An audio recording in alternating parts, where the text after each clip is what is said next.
E continuamos conversando com os professores de Física, Biologia e Química aqui no Plantão Enem ao vivo. Participe ligando ou passando um e-mail pra gente. Nesse bloco, o assunto é Química. Se liga no vídeo sobre combustíveis.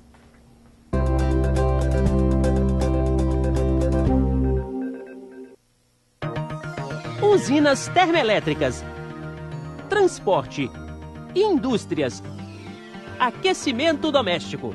A maior parte da energia consumida no mundo é produzida por reações de combustão. A combustão é um processo que ocorre entre um combustível e um comburente ou oxidante, o gás oxigênio. Os derivados de petróleo são os combustíveis mais usados no mundo.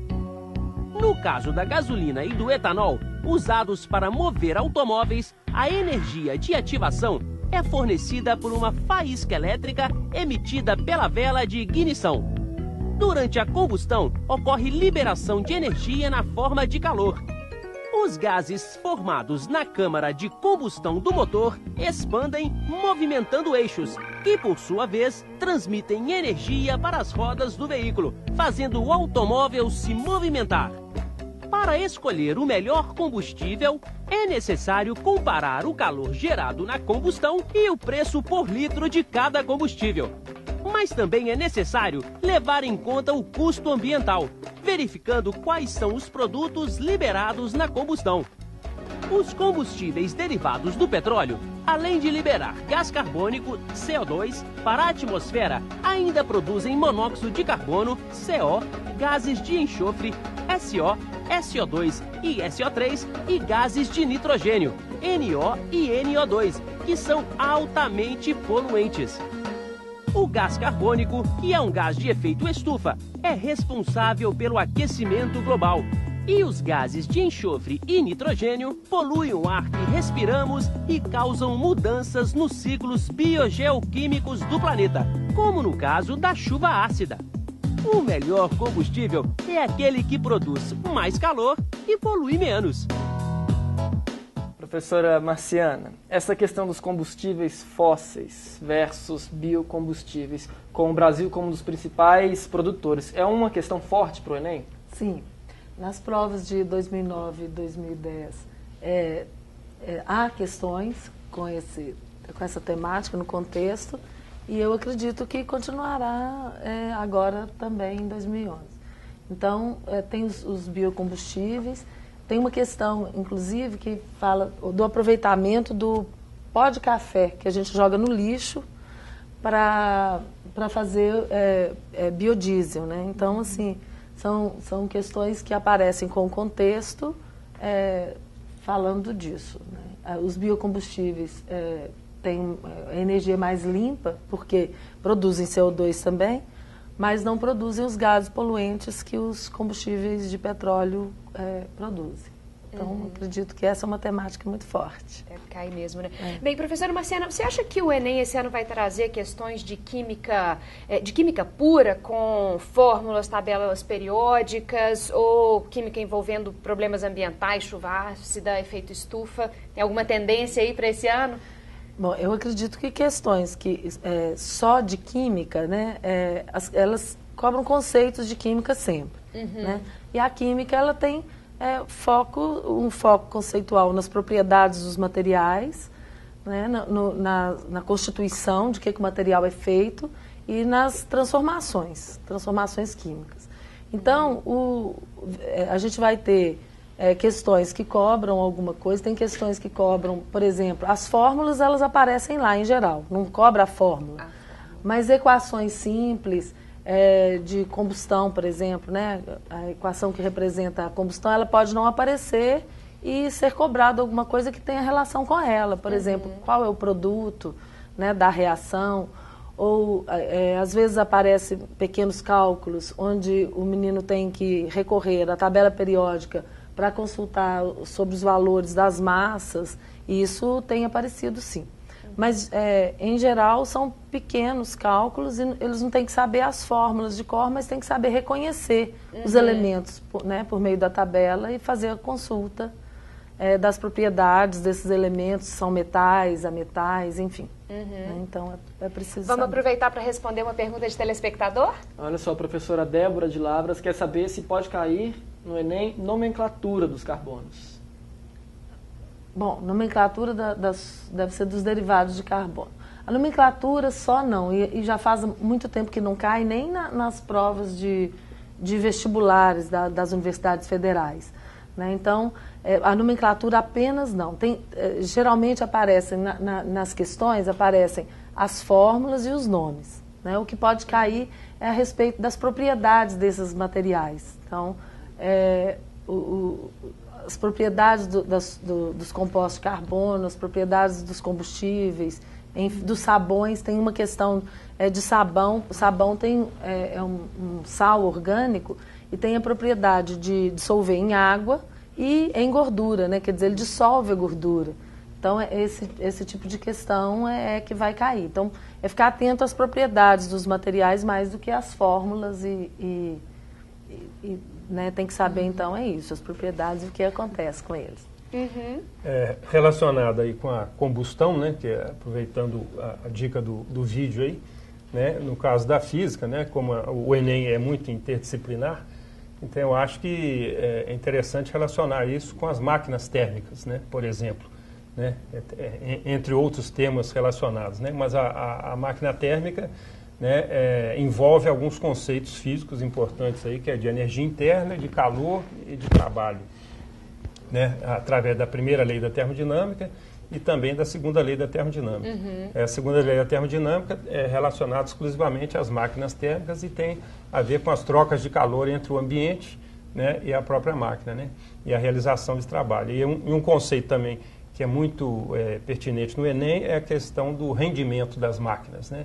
Rendimento não só de máquinas, mas de outros processos físicos, químicos ou biológicos. Aí, essa questão do rendimento ela é muito usada. Você está também. falando também o termo processo. Eu estava pensando que na prova da biologia, acho que como na química também, o foco é muito mais nos processos do que em conteúdos específicos, em fatos, né? Você tem que pensar no processo. Então, por exemplo, o que é o processo da respiração, da fotossíntese, mesmo o processo da evolução, é pensar a tendência tem sido mais essa, né? Assim, em geral, no próprio desenvolvimento da ciência, que é lidar com as questões mais complexas e interrelacionadas que estão aparecendo aí, né? Então, Júlia, Oi. aproveitando o nosso papo interdisciplinar, chegou uma pergunta de física. Ela é da Bárbara, de Betim. Ela quer saber, como a professora Marciana disse sobre as fórmulas, se caem muitas fórmulas na prova de física e se ela precisa decorar as fórmulas. Acho que são poucas fórmulas a serem decoradas, mas algumas eu já vi que, né, existe essa necessidade, né? Ultimamente, por exemplo, eu vi uma questão sobre força centrípeta, né? Ou aceleração centrípeta. Então, e não citava a fórmula lá, né? Então, a força mv2 sobre r, né? O aluno tinha que saber isso aí, né?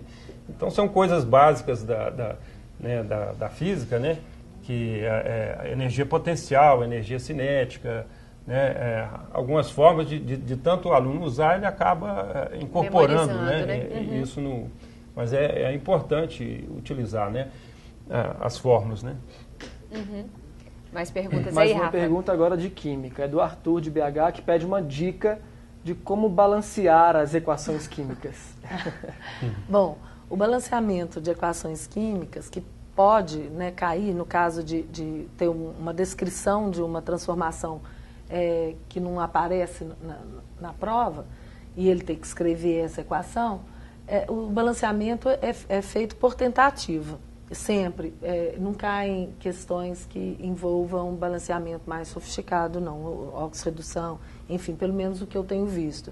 Então, ele tem que levar em conta a conservação do número de átomos nos reagentes e produtos. Né? Então, e baseado nisso, ele fazer, então, o balanceamento, ou o acerto, né? Por exemplo, vamos supor que seja uma reação de combustão. Né? Então, você vai ter o combustível mais oxigênio, né? Que é o comburente, dando CO2 e água no produto. Então, ele faz o balanceamento pelo número de carbonos, primeiro, né? Que é um ametal. né? Depois ele faz o balanceamento do hidrogênio, que aparece nos reagentes e produtos, e por último o oxigênio. O oxigênio ele faz a conferência dos produtos, né, quantos tem, e acerta, né, faz o acerto matemático mesmo no reagente. Então são simples, se isso ocorrer, serão equações simples, não serão complicadas. As dicas aqui hoje são imperdíveis, hein, Rafael? Mais perguntas? Mais uma pergunta, tem pergunta para 3 provas aqui já. A Gardene Eduardo, aqui de BH, ela fala assim, na prova do Enem caiu sobre funções oxigenadas e nitrogenadas. Qual a dica que a professora de Química pode dar para gravar facilmente essas funções? As funções oxigenadas são funções orgânicas, né, de substâncias orgânicas. Eu imagino que as mais importantes são o álcool, que ele tem que saber o grupo funcional. Então, o OH é o grupo funcional do álcool, né? As outras funções orgânicas são éter, cetona e aldeído, aí ele tem que saber sempre o pedacinho que é o grupo funcional para reconhecer. Isso cai mesmo às vezes. Eu acho que mais talvez no vestibular do que na prova do Enem. Acho que é menos provável isso assim na prova do Enem, mas pode cair sim. Então ele tem que saber os grupos funcionais e localizar os grupos funcionais na fórmula, né, sempre. Então é essa a dica, ele tem que saber de cor, não tem muito jeito, os grupos funcionais, né, de todas essas substâncias. Nitrogenadas ele tem aminas e amidas, mas eu acho que aminas são mais comuns. Né? E a Ana Carolina Madeira, de Montes Claros, ela fala que fez o Enem ano passado e sentiu que na prova de Química havia um nível considerável de dificuldade. O que ela deve extrair do enunciado? Eu acho que os outros professores também podem responder. Vale para todas as disciplinas, né? Bom, as provas do Enem, elas são feitas, assim como outras provas que são avaliações externas, elas são feitas com base em descritores. Esses descritores, eles são disponibilizados, né? Ela tem acesso a eles, os professores têm acesso e tal. No caso da ciência da natureza, são 30 descritores. Então, e esses descritores são interdisciplinares. É por isso que as questões são tão misturadas, né? E a gente não sabe quais... às vezes tem um limite, né, entre a química e biologia, química e física. Então, como são baseadas nesses descritores, tem um contexto, e o contexto não é disciplinar, né, porque o contexto real ele não é de uma única disciplina. Depois tem uma pergunta. O aluno tem que ficar atento à pergunta. E as alternativas, muitas vezes, elas têm... As alternativas também têm afirmações de mais de uma disciplina, né? Então ele tem que ficar atento no que é a pergunta. E a pergunta, em geral, vem abaixo, né, do contexto, entre o contexto e a alternativa. Então é fazer uma leitura mesmo de quais informações do contexto servem para responder aquela pergunta. Né? Então é um exercício de leitura, de interpretação. Na biologia também acho que é um exercício de leitura mesmo, né? Porque o aluno, às vezes, ele tem a própria situação que está descrita ali aponta, né, para alguma das alternativas. Então, claro que vai sempre, ele vai ter que lançar a mão de conceitos que ele conhece, né, da biologia ou da disciplina, das outras disciplinas, mas ele pode tirar as conclusões ali da situação, sim. Muitas vezes é uma questão mesmo de interpretação e ler com bastante atenção. Sim. Né? Isso vale para a física também? Eu estou lembrando aqui de uma questão que geralmente ela não é muito trabalhada em sala de aula, que é uma questão de astronomia. Né? Eu lembro lá de uma constelação da EMA, né, que os índios identificam no céu, e relacionando então essa constelação da EMA, que é uma constelação desconhecida para nós, né? E aí relacionando com a constelação do Escorpião, do Cruzeiro do Sul, e depois coloca uma outra figura lá com uma constelação do Órion, né? Onde tem as Três Marias, né? Que é o cinturão do Órion. Então isso é uma coisa, né, que pouca gente sabe, né? E os professores geralmente não trabalham, não faz parte exclusivamente do programa do Enem, isso aí, né? Mas então a pessoa tem que saber a interpretação do texto, ler a figura, né? E como a Marciana falou, né, estar atenta ao comando, quer dizer, a pergunta que antecede as alternativas e tentar responder da melhor maneira possível. Eu acho que isso vai em conta até da própria concepção de avaliação que se tem hoje, que não é tanto de só cobrar, mas às vezes até de ensinar um conceito através da questão, entendeu? Através então, da prova, né? Às vezes isso acontece. Né? Vamos, tem mais pergunta aí, Rafa? Tem sim. O Cláudio Honor, de Santa Luzia, ele gostaria de referências dos professores de onde encontrar os conteúdos do Enem. Mas antes, é só acessar o site do Plantão Enem. www.redminas.tv/Plantão Enem. E além disso, aonde mais? Do CRV, que já foi colocado aí no ar, né? Nós fizemos o exercício, nós três mesmos, né? De comparar os descritores do Enem com os descritores do CBC, que são os descritores de ensino de Minas Gerais. E a gente observou que tem muita semelhança, né? Então, o material que está disponibilizado no CRV e que tem... Né, o material foi feito a partir dos tópicos do CBC. Então, ele contempla em grande, né, contempla bastante ele quer saber os conteúdos a própria do Enem. matriz? Isso aí no site do que tem as informações do Enem, o site do MEC, Sim. ele pode baixar as matrizes. A matriz é onde tem... Explica exatamente o que é a matriz. Tá, a matriz é o seguinte, é a estrutura que é fornecida. Por exemplo, se eu for contratado para fazer uma questão do Enem, vamos supor, eu vou ter descritores. O descritor, ele aparece como uma habilidade. O que o aluno tem que saber? Sim. Saber relacionar questões da genética com interferências ambientais. Por exemplo, vamos supor que eu não tenho um descritor decorado. Memorizado. Ele está muito no sentido das atitudes. Então, tem uma lista disso. E isso é um pouco mais complicado do aluno compreender, mas é interessante se ele puder ler aquilo ali, porque ele vai ver que o Enem está aí para se formar as pessoas e a questão das atitudes é muito importante, da reflexão. Então, tudo que se espera está ali. E outra coisa é que tem depois uma lista de conteúdos, de tudo que vai cair, da biologia, da física e da química. Essa matriz, ela está no site do MEC, ela está disponível, ela é pública, né? Ela é a referência para os alunos fazerem a E essa lista de conteúdos, então, ela também tá tem que ser olhada com cuidado, com né? certeza. Ali é aquela lista que vão ter todos os conceitos que ele precisa saber da biologia estão ali naquela lista, contemplados. Né? Essa lista, a partir da última matriz, ela é bem longa, bem tradicional, inclusive. Alguns conteúdos que já estavam, assim, não em desuso, mas que nem faziam parte mais do ensino da química, no caso, estavam na física, a energia nuclear, né? Voltou para a química. Então, assim, a lista é bem ampla,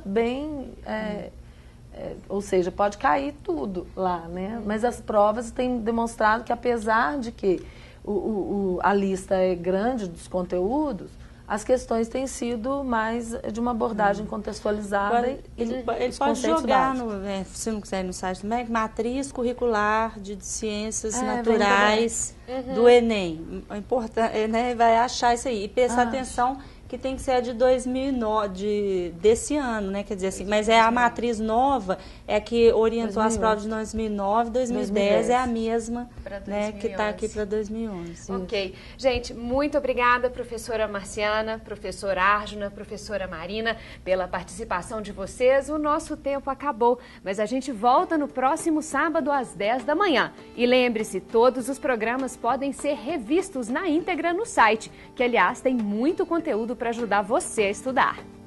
Siga o programa no Twitter, curta a página do Plantão Enem no Facebook e entre também no Orkut. É a Rede Minas de Plantão no Enem. Uma parceria com a Secretaria de Estado de Educação de Minas Gerais. Sábado que vem tem mais, gente. Até lá. Até lá.